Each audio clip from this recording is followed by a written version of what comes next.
All right, what's the word? What's the word? Back with part two. So who is Allah? All right. So I'm gonna probably do a little 4-part series to this, and and hopefully within this 4-part series that we can get some understanding on, who really is, Allah and um, the difference between, Yahuwah, the creator, and other false gods. All right. So let's jump into it. All right, look, check this out. We're gonna start up here. It said, Elohim hears Arab are children of Abraham, a Hebrew, and are not the children of the Philistines. The fruit behavior of a faith shows what kind of tree it is, either good or bad. When we know that the scriptures say, by their fruits you shall know them, right? What it say? It said many crescent symbols are found among pagan religions. Now look at the Roman coinage. Now, why is what are these people doing with crescent moons? Right? It all has a correlation. It all, ties into each other. All right. We'll find out what kind of painting this, what kind of carving this is, but look like a crescent moon right there. All right. So these people been on this, and the Romans is late. The Romans and the Greek, they're late. They get everything from the Hebrews basically, because the true descendants of Ishmael are Hebrews also, and they the one that kind of came up with this religion, Islam. But look, let's jump into it. Look, Muslims know the term Allah is not a name, but a pronoun. See, I tell you,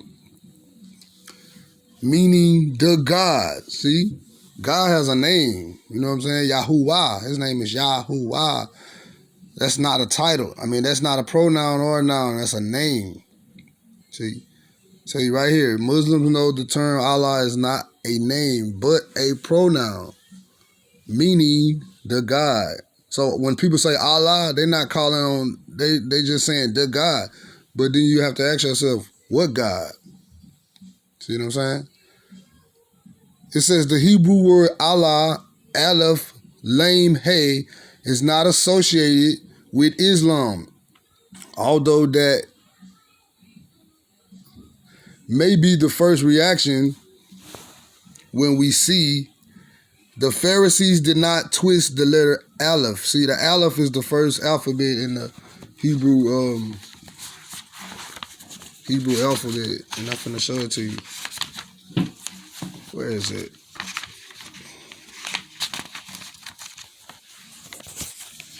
Oh, I ain't got it. Oh yeah, I do. Right here, folks. See, Paleo Ancient, the letter A, Aleph, silent. See, all Hebrew word alphabets have meanings. And the Aleph, that's the ancient, the Paleo, and then that's the modern script right here, the print. And Aleph is the first alphabet. Is the numeric value is 1. And the meaning is God, right? Creator, first strength, leader, king, sovereign.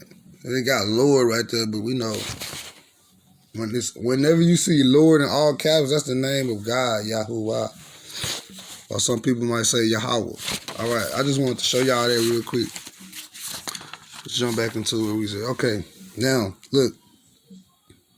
Although that may be the first reaction when we see it, the spelling Allah rather than the tradition Ilah, the Pharisees did not twist the letter A, Aleph, A, into Ayin, a E. It was twisted by the Karaite sects called the Masoretes. This sect began when Anan ben David in 767 adopted the sighted moon. Okay, so we got a little bit of history there. Crescent sighting of the Muslim, the Islamic Caliph in Babylon, spared his life because he adopted this method. The sect of the Masorite traditionalists did not want anyone uttering the true name Yod-He-Uha, see, as Yahuwah. So they invented vowel distortions with niqwit and cancellations marked to train those reading Hebrew to mispronounce words. You see that? Elohim or Elohim, because Elohim. Yahu became Yeho. They left the name Abraham alone, otherwise it would be Ibrahim today.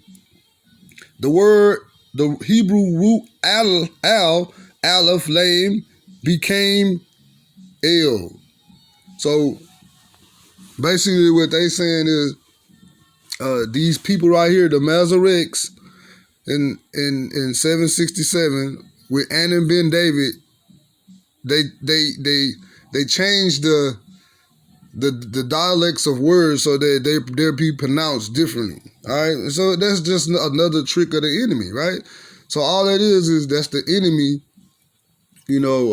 trying to twist and turn to try to take power from the name of Yod-He-Uha, Yahuwah, right? But the Bible also tells us to study to show thyself approved. So we must dig and research and get the things that Satan try to hide from us. All right. The truth matters. Don't never let nobody tell you the truth don't matter. All right. What did this say? So we getting some understanding. We just getting some understanding of who Allah is. All right? Because I hear people say that all the time. Allah can be any. If you just saying the God, like anything can be the God, but there's only one creator. And that's Yahuwah, right? This root is not named of any kind. It is a pronunciation implying lofty, upward, highness, strength, mightiness, etc. The airline al means to go upward. Al is spelled alam. Aleph, Lam is al. Note crescent symbol. Sheba equals Allah. In Hinduism, ascended beings are represented. Remember I told y'all in part 1 that the Muslims just basically copycatted off of the religion. They just copycatted off of the Hinduism, and that the cobblestone at Mecca was an old Hindu shrine. But let's get some more understanding, man. In Hinduism, see, why is he referencing in Hinduism? Because there's a comparison in Islam and Hinduism. That's why he's doing this. That's why the book is doing, is making a connection. But look, check this out.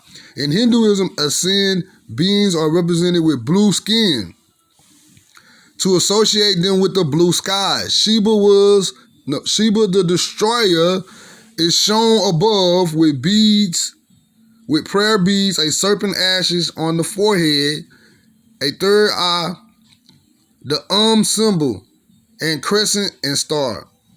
Because I used to always wonder what that crescent and star mean. But we bringing it out today. The crescent and star symbol has sexual meaning that is part of destruction. You see that?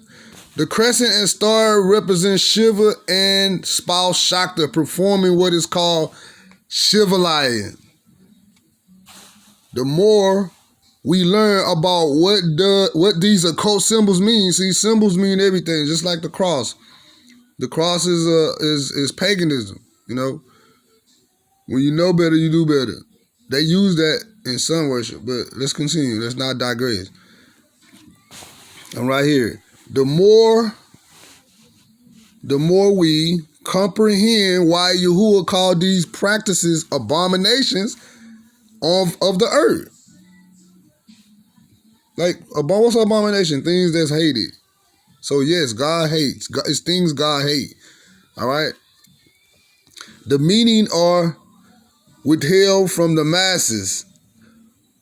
We do not bow down to symbols or objects representing the host of heaven. Many cultures adopted the old religion of Babel, Nimrod, Semiramis, and Tammuz. See? The Hindu Trinity, see, that's where the Trinity come from. Hindu. They got the three-god head system. And that's what the Catholics do today. And Catholic, and if you say you're a Christian, then you're just a Catholic. Because the Catholic Church came out first. You know, and they brought the Trinity, the three-god head system. Say, we gotta wake up, man. You know, that's why, like, you know, I used to think it was a good thing to call yourself a Christian, but when you wake up and you realize, man, all this stuff is lies and deceit. You know, you start waking up to the true knowledge of the Father, man.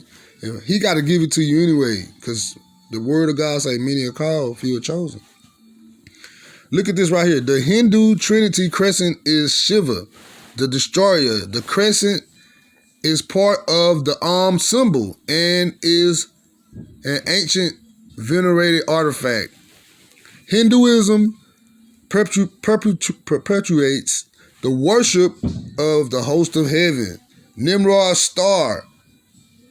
This infected the teachings of Yahudim, which is the Hebrews, as they also began to worship the host of heaven. And see, and that's what the Most High told us. You know, He told our people, you know, don't worship idols. And what we doing today? We still worshiping idols. Some people doing it in ignorance. And, you know, but that's why I'm making these, you know, that's why I'm coming out with these videos, man, and to keep my people knowledgeable of, you know what I'm saying, the tricks of the enemy. Because the Bible, the Revelation tells us that Yahuwah cast out, you know, Satan and his angels. So, you know, and he deceived the whole world. So, you know, we looking for the deception, but the deception has already been here for thousands of years. So, you know, so I guess I can end it, man, to my next video, man, part 3. We're gonna do a 4-part series to this. So this is the end of my session. Who is Allah, part 2. To my next video, I'll say shalom. Peace and blessings, and may Yahuwah be with you.